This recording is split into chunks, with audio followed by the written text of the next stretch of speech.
سلام دوستان عزیز، آرزو دارم خوب و خوش باشید. مرا به بزرگواریتان ببخشید که زیاد وقت میشه غیر حاضر بودم، به خاطر که من یک سفر طولانی داشتم به افغانستان. دیگه نتونستم براتون طنز جور کنم، اما حالا برگشتیم. انشالله در آینده براتون طنزهای خوبی جور خواهد کردم.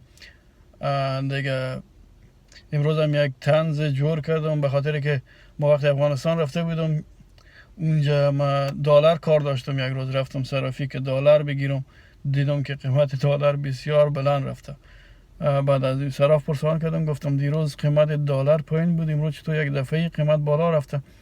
گفت خبر نداری که عبدالله عباس کار کرده. دیگه به این خاطر من نتونستم که دلار بخرم. دیگه یک طنز جور کردم که خدا کنه که عبدالله شتی کنه و قیمت دلار پایین بیایه و ما بتونم دلار بخرم. دیگه طنز ببینین، خدا کنه خوشتان بیایه. خداحافظ. قهر مکن، ناز مکن، اشتباه گذشته را باز مکن، جنگ نکن، ننگ نکن، این دنیا را سر ما تنگ نکن، جان توی، نفس توی، صاحب این قفس توی، قهر مکن. مجاهد توی، متجاوز منم، خادم توی، خائن منم، رئیس این خانه توی، ویرانگر این خانه منم، قهر مکن. گل توی، مرجان توی، خار منم، خاشاک منم، گرگ توی، بره منم، چوپان توی، گوسفند منم، قهر مکن.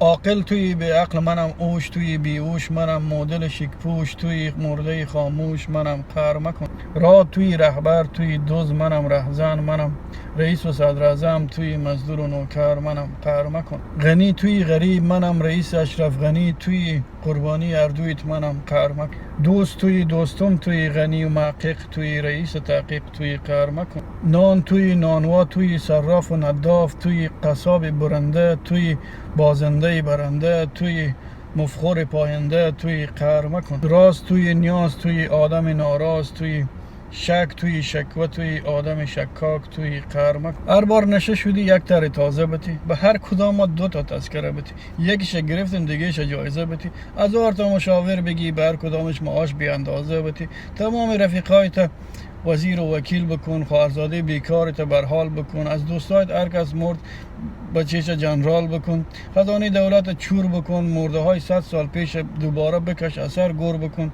هر وقت خواستی به دفتر رئیس جمهور سر بزن، هر قدر خواستی گپای خصوصی بزن، بشین تعصب کردی چاروالی بزن، اگر باختی زنگ به جانکیری بزن، همه پیشی میدیا خنده هر بکن. دیگه با من قهر نکن.